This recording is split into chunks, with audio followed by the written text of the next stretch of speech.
and welcome to Draw With Me. I'm Danny Gregory. That was Twiglet, our new pug puppy. She is 9 weeks old today. Is it 9 weeks? Yes. And we had so many fantastic drawings that were done last week of her. And if you'd like to share the drawings that you do this week and have them possibly included in the beginning of next week's episode, then please, there it is. Hashtag SBS Draw With Me. Post it, share it, and we all want to see what you've done. It's so exciting to see all the different interpretations that different artists make of the same subject, don't you think? I just love seeing all those drawings of Twiglet. And, she is an interesting subject. I'm still figuring out how to draw her as well. When I had my long-haired dachshunds, Tim and Joe, Dachshund's an easy dog to draw. I first drew wiener dogs when I was about 4, I think. It's a big long thing with a long snout and a tail. Pugs are, I don't know, it's like a ball the size of an orange with wrinkles on it. It's interesting. So she has went to the vet for the first time, weighs 4 pounds, is in perfect condition.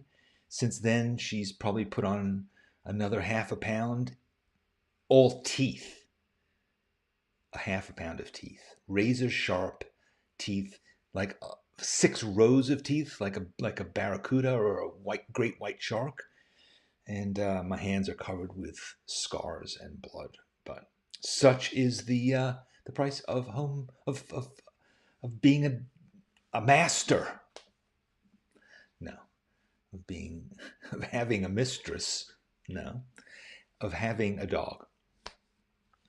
She's a lot of fun and is a very good dog. Really good. Puppies can be a complete pain in the ass, but she's not.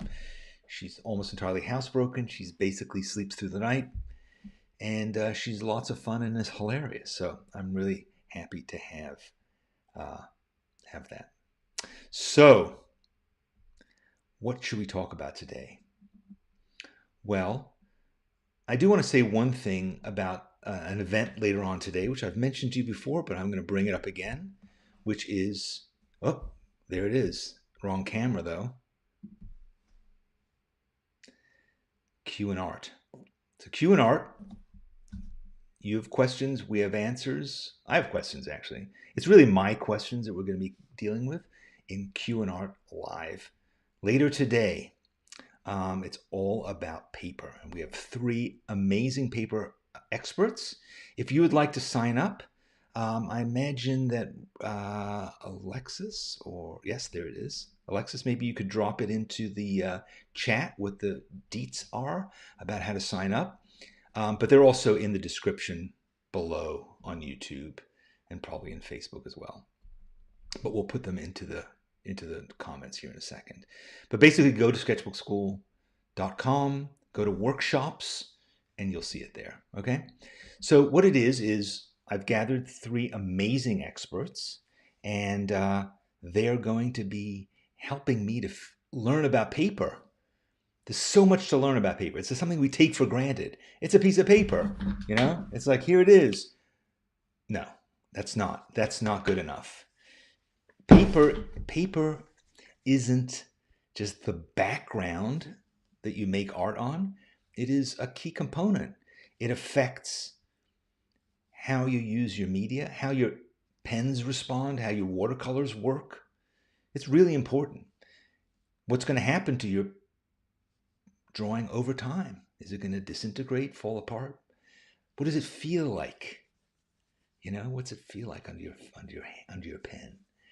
All those are things that are mystifying when you go into the art supply store and there's just shelves and shelves of paper and sketchbooks, and a lot of the sketchbooks are shrink wrapped and they have labels on them that say incomprehensible things. What is the weight of, what is 120 grams, 130 grams? What does that mean? How do you consider it? What is cold press? What is hot press? What is rough paper? All these things. What is rag? What is it all, and why do I need to know about it? Well, you're going to learn all you need to know, and you will be a way smarter artist for it. Okay, so I have Joe, who is an expert from Honolulu, the oldest paper mill in Europe.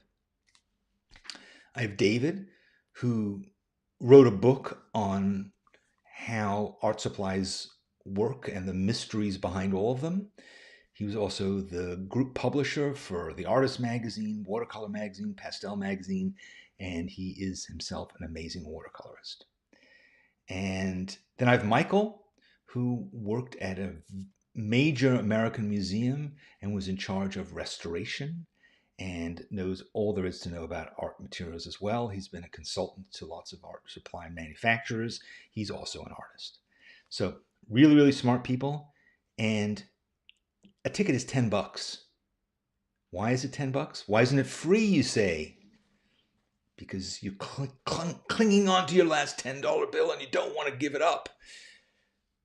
No, it's $10 because the money that we raise is going to go to support Chelsea's charity, which I've talked about before. It's a charity that was started by a girl who's now 11. She started when she was 10 to give art supplies to needy people, needy children. Children in homeless shelters, children who need art in their life. $10. Fork it over, get a ticket. You have until 5 p.m. Eastern. So you've got, after this ends, you've got 4 hours to sign up. Just sign up. Just sign up. Can't make it? Just sign up and give $10 to Chelsea's charity. All right? I know you like free things on YouTube. I know. It's free. What could be better? This could be better because this is good and you're going to learn stuff that's going to rock your world. It's going to change how you make art. Isn't that why you're here? So get off your duff, get over there, sign up for it, and let's move on. All right. Kosha. Hi, Kosha. Nice to see you. As Kosha mentions, we had a great interview. Alexis interviewed Chelsea on Instagram. It was really charming. I mean, this girl is unbelievable, so articulate. And I just love the fact that she's doing something. It's 2 p.m. PST. No, doors close at 2 p.m. PST. It is 5 p.m. PST when the event happens. So you have until 5 p.m. Eastern to sign up. Then you're out of luck. And you get free watercolor samples. Everybody who comes, Honolulu is going to send you free watercolor paper.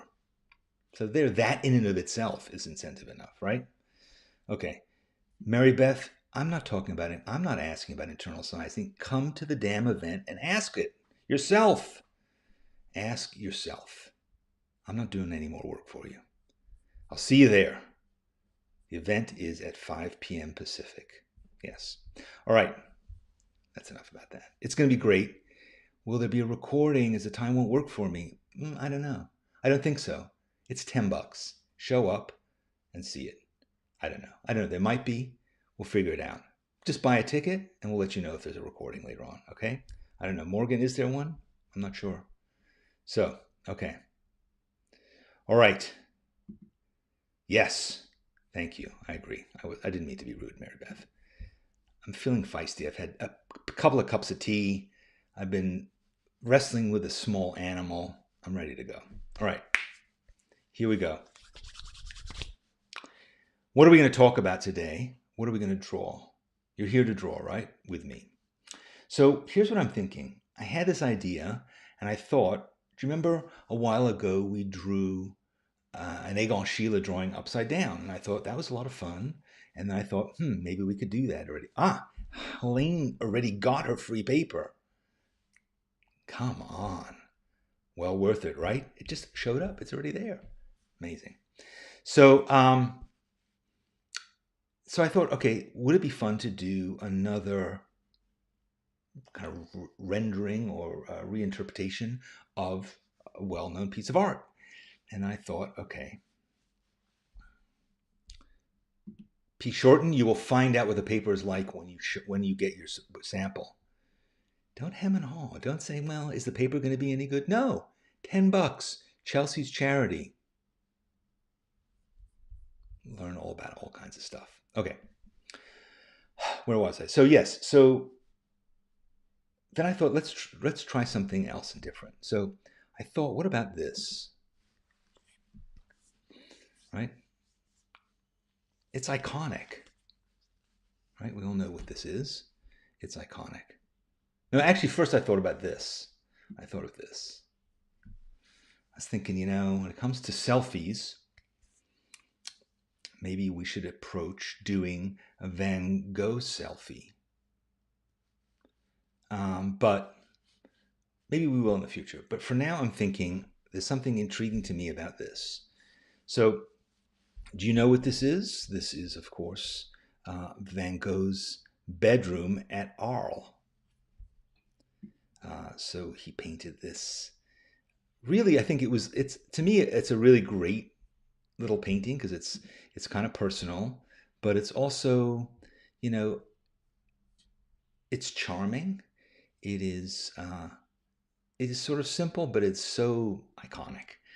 Um, and when Van Gogh painted this, he had this idea. I'll pretend that you don't know much about Van Gogh. So he had this idea that uh, he could start what he was calling a studio of the South, and all these painters could come and live there and work there, and it would be really great. And that would be his sort of this like mecca that he created to gather all these other artists there. So he rented this little house, and he kind of convinced Gauguin, after much discussion, to come down and have a look at what it would be like to work down there with him. And he painted this. He kind of dressed up this whole place. He made it nice. He furnished it, and he made this painting, which he sent to his brother, of his bedroom, which I think is so sweet. And it's it's such a nice gentle painting as well, right? Because it's this room where you sleep, and that is part of its charm. It's calm. It's gentle. It's a sweet little place. And a lot of it is also about color. The colors are so great in here. All these complementary colors, oranges and the blues, the red of the bedspread, the green window frames, the green lines in the floor. It's beautiful. It's colorful, and it's also, it's connected also to his interest in Japanese prints. Gauguin. Gauguin, I think, had maybe sparked this in him, but it was a trendy thing in those days. These Japanese prints that were first arriving to Paris around that time, and they were very influential. And so you can see he's drawn like a lot of sort of heavyish outlines, and there's also no shading, no shadows, no cast shadows. It is very flat in its way. It's really the color that makes it so exciting. So I was looking around, and I thought, let me see like what else there is out there about this. Examples of how people have interpreted this. There's a lot of this out there on the internet. So a lot of people have actually built this room. They've made three-dimensional kind of interpretations of the room, which is kind of interesting. Like this one is all painted. You see the walls are painted as if Van Gogh had actually painted the painting of them. This is a little bit more depressing. This is quite sweet. I think this is actually digital. It's actually created on the computer. It's actually a three-dimensional model. And so is this. This feels even more like it. Look at those pillows. I doubt that he had sort of little satin pillows, but yeah. And then you have a little miniature. How sweet is that? That would be fun to make a little perfect. I love miniature little rooms like this. Really, really sweet. This is a bit cheesier. Kind of looks like IKEA, the IKEA version of it. And look at that floor. It's no, this kind of gives me the creeps. And then this is kind of sad. I'm not sure why this qualifies, but apparently it is considered part of it. This is sort of what it would look like now, I guess, if nobody had ever bothered to walk into it again. And then this is kind of cheesy. So Airbnb, you know Airbnb, they decided with their advertising agency that it would be really cute to make rooms that you could stay in that were evocative of these masterpieces. So they built, you could stay in Van Gogh's bedroom. And this is like some executives from the company and from the agency, sitting in it. And, so then you get a lot of like people taking selfies staying in Van Gogh's Airbnb room. Yeah. Okay. We don't want that. Roy Lichtenstein did his interpretation of it. It's interesting to see other artists, how they did it. This is sort of like a modern version, but also, of course, it's done in his iconic sort of comic book style. This artist, it's made like on almost three-dimensional. I think it's on a piece of wood, but still really cool. It's great to see something like this where people make it themselves, right?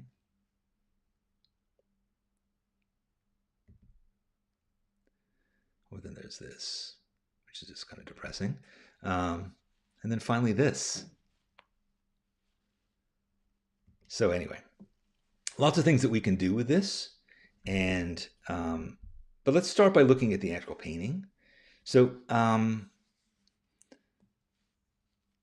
think this will be fun to draw, and we'll draw a copy of it. So hopefully I'm going to probably just start by working in line.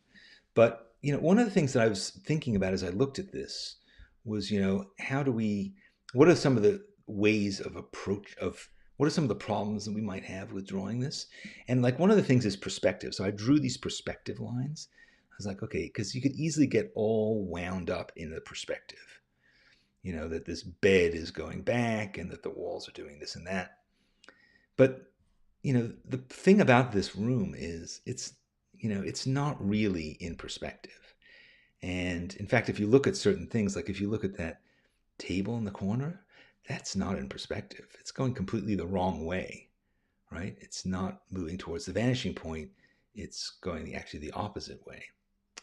And, or if you take this line, this is the line that's the back line of the room, and it really is not straight either. So, if you look at what a straight line is, it's not straight. So let's not worry about that. Let's not worry about what is in perspective. It's really, the idea is it's home. It's calm. It's tranquil. It's joyful in some ways. It has a childlike quality to it. So let's not get hung up on how do we draw that bed exactly. I'll give you one suggestion that I might think about is I would just say, do that. So take it and cut it exactly in quarters. And that sort of helps you to say, okay, the bed, that top corner of the bed is right there in the middle of the image. And the wall joins the floor is more or less in the middle. Okay, so let's just bear those two things in mind and not worry too much about everything else. All right, shall we do it? All right, I'm ready. I think I'm ready with this Micron, Pigma Micron. Why? Normally, I've been drawing with these Tombow Fudensuke's, but I have to get a fresh one out of the box, and I didn't today. So I'll start with him. Okay, you're going to draw with me? You're going to join me in drawing this? I'm going to draw it in a square. Because it's more or less a square. Oh, you know what? I actually printed this out. I want to grab that print. Yeah. So I have a print of it here, which I'm going to use so I can look at that rather than looking at the tiny image on my computer screen. I didn't give you a reference for this because honestly, it's pretty easy to Google. Just Google Van Gogh's bedroom and you'll get many images that you can use. So,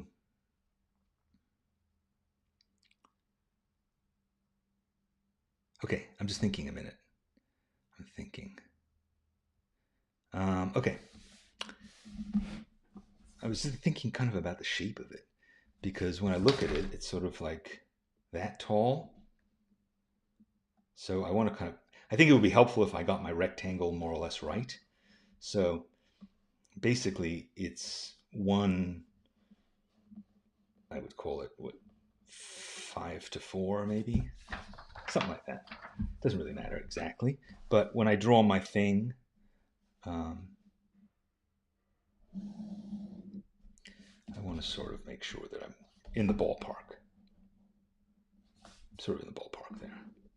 It's a large ballpark, uninhabited.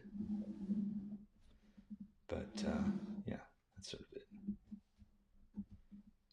Good enough. Good enough. Okay, so now I'm not going to go crazy with this, but I do want to sort of think about where the midpoint is. So it's kind of there, and it's sort of there. All right. So remember when I showed you those things before? It's that. That's what we're looking at. Do you want me to leave this up there, or do you want to watch me draw? You know what? Get your own picture and draw your own damn line, bisecting it, okay? So let's do it. I see that the comments have died down, which is to me very exciting. It's kind of like when I don't hear my dog whining in the background because she is happy and she is resting. So I know that you guys are busy drawing. So I've already forgotten some of the observations that I made, but I'll figure it out. I'm making this kind of small, which may come back to haunt me, but it's the ghost of the past. It's fine.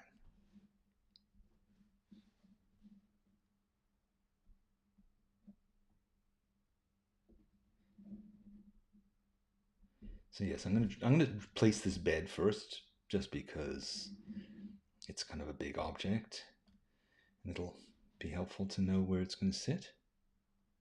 Everything else can kind of relate to it.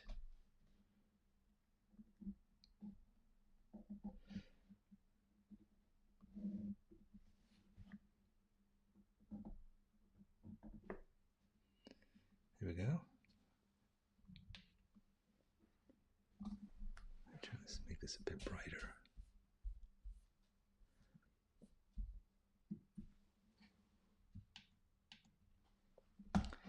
Okay.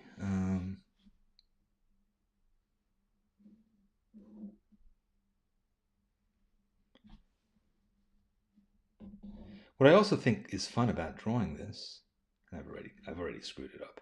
Okay, what I think is fun about drawing this is that it has all these little kind of details in it, which are sort of cool. You know, you can draw all the paintings on the wall. You can draw all the objects on the table. There's just a lot of little details to draw, you see.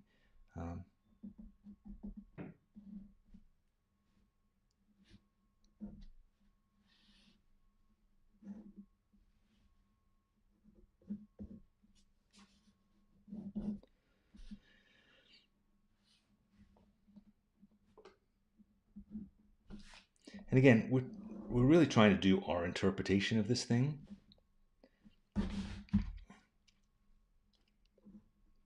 Because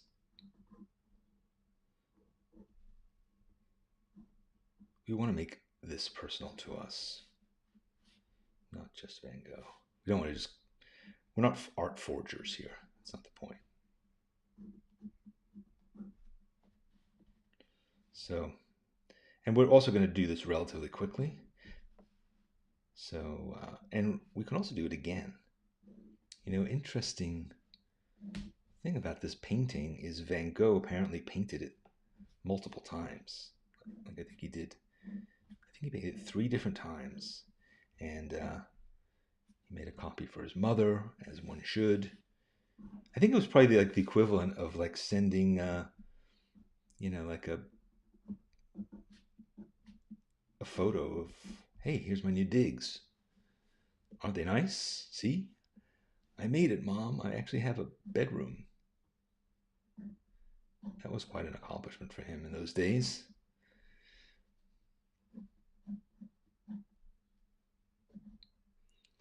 See, here's the thing. It's like when they made those little fake room versions of this, they put Starry Night above his bed, and he actually has this little landscape of a tree. So, what's the point? What's the point of trying to make a reproduction of a room and then screwing something like that up? That's pretty fundamental. Maybe they couldn't figure out what that painting was, or maybe they said, "Oh, people love Starry Night, so let's just put that there." I can imagine the meeting at the ad agency about that.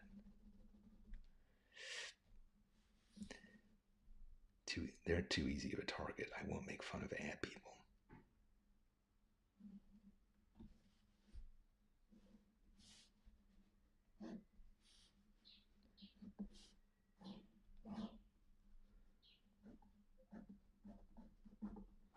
All right, let's get those windows in there quickly.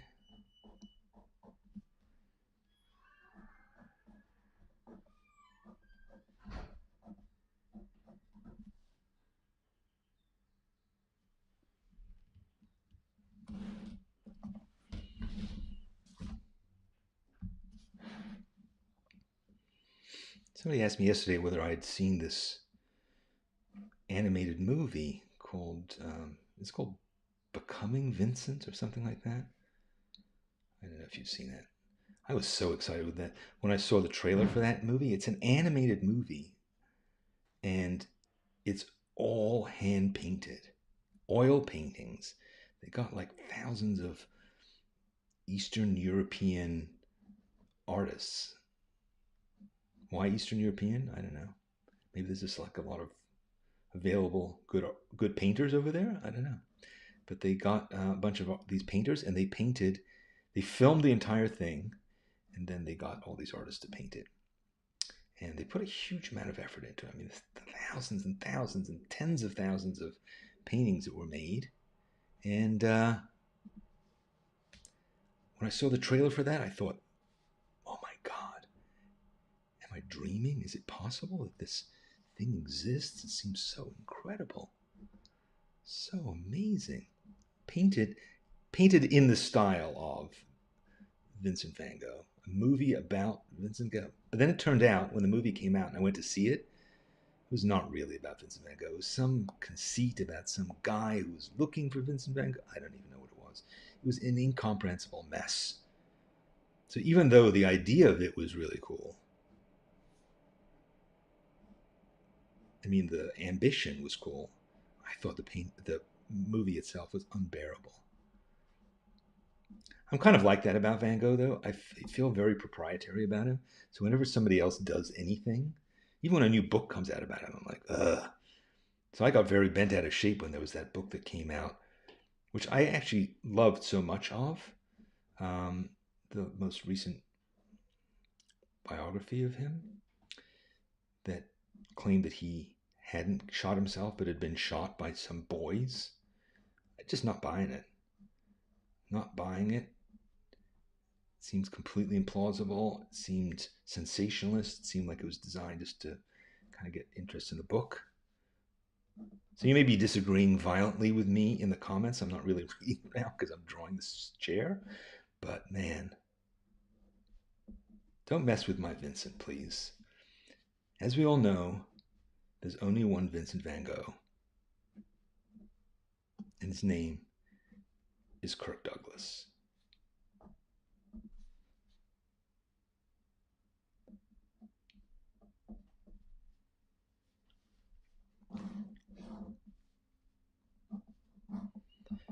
I'm starting to experience the problem that happens when you draw your initial frame of your drawing wrong. So everything's getting a little wonkier than maybe I'd like it to, but it's okay. You'd be disappointed if I did a perfect drawing, I'm sure. I mean, you came for the mistakes.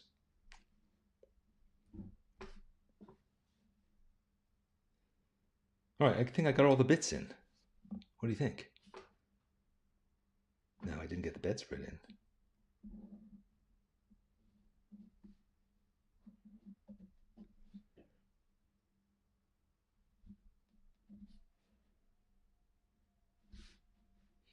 Now we could do the little drawings that sit inside it, the paintings that sit inside here, little faces. I imagine somebody's identified what all these paintings were.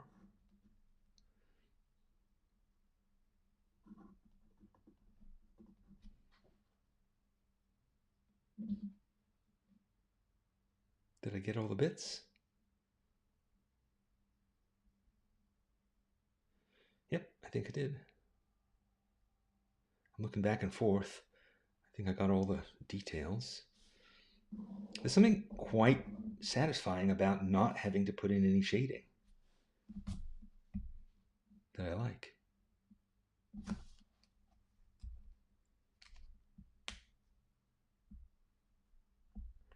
All right, so I see people are now arguing and claiming that that this is a big conspiracy and a cover-up. I think we just live in an age of conspiracy and cover-up, and that's what's going on. But I don't know. I'm going to adhere. I'm going to be an originalist. And I'm going to say he killed himself. But here's a thing to think about. Say he didn't kill himself. And I don't mean say somebody else killed him. Say he didn't kill himself and he survived. He was what, 37, I think?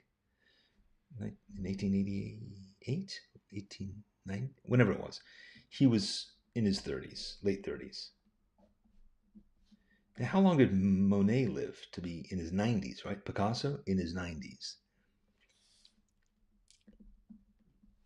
So imagine if Van Gogh had lived for another 50 years, 60 years, 50, let's say 50 years. He lived for another 50 years. That means he would have lived until World War II.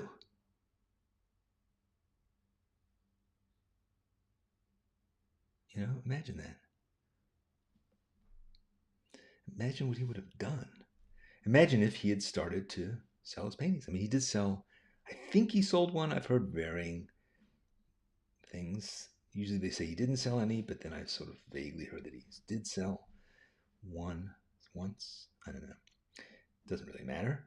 But imagine if because he was recognized not long after he died, thanks to his sister-in-law, I think, was really responsible for a lot of that.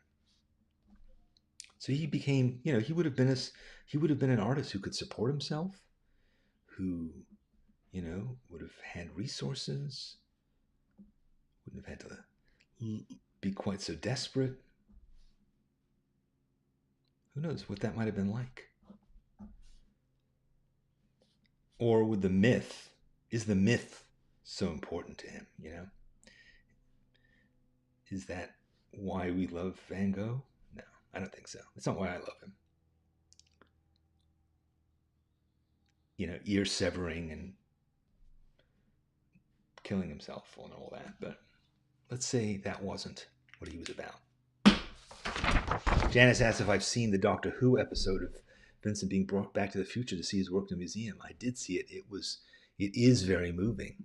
It's very moving and worth watching, I agree. Although, it's always a little creepy when people play Van Gogh, I have to be honest with you, but that was fun. It's fun I like doing a little drawing like this, a little drawing with lots of details in it. It's something I need to do more of. And also, drawing with this Micron 03 is a really nice experience, particularly when you're not doing cross-hatching. I mean, it is nice to do cross-hatching with this pen, but there's something to me about this pen is like really reliable. Like it just delivers. It's never fading. It's never balking. It's a good pen. O2s are problematic. For some reason, the O2s have always just died out, conked out too early. I like O1s, but O3, I think that's like my line. When I get smaller, like the O5, then I'm getting into this kind of niggly, anal kind of phase where I'm just doing super endless cross hatching and I'm not flowing. Yes, Sakura Pigma Micron 03. So that's a good pen. I like it. I want to see what you do with this experience. What are you going to do with Van Gogh's bedroom? How are you going to interpret it? Are you going to paint it? As I said, Van Gogh saw this, although there is a linear quality to it because of this sort of Japanese print influence, he also was very much trying to make a statement in colors, which I'm not doing here. So I think color could be, I think you could do this whole thing without line and try just knocking out all the shapes and colors could be a really interesting exercise. So I'm going to probably try doing this again. And I'm definitely going to try doing it, adding color. But I need to be I need to not be on the internet right now doing that. Thanks for joining me. So listen, I hope I'm going to see you this afternoon or evening. Just to clarify, it's at 8 o'clock tonight, Eastern time. 8 o'clock. I'm sure you can figure out what time that is in your time zone, and that you have until 5 o'clock Eastern time to get your ticket. So just do it. Join me. And we can talk about why Micron pens are so great on so many different kinds of paper. Maybe we can talk about that tonight too with our experts. What else? If we're going to continue drawing together next week, but if you're a member of Spark, which I've talked to you about before, Spark, my favorite new thing, we have the Draw With Me after party, which is going to go on. It's going to start in 20 minutes, where we're going to continue drawing for another hour or so on Zoom. Keep doing this. Keep working on this Van Gogh business. I'm going to do more Van Gogh stuff. Do you like that idea? Do you like the idea of working with other artists' work? I'm never quite sure about that. Sometimes I like it. I think it's important to not be slavish about your reproduction of it, but instead to really try and channel what you're feeling about the image. And there's always so much fun stuff to do in there. So, all right, guys, thank you very much for joining me. Be safe. For God's sake, don't get this virus, right? I need you around. I need you to keep drawing with me. Stay inside and just draw. That would be good. That would be safe.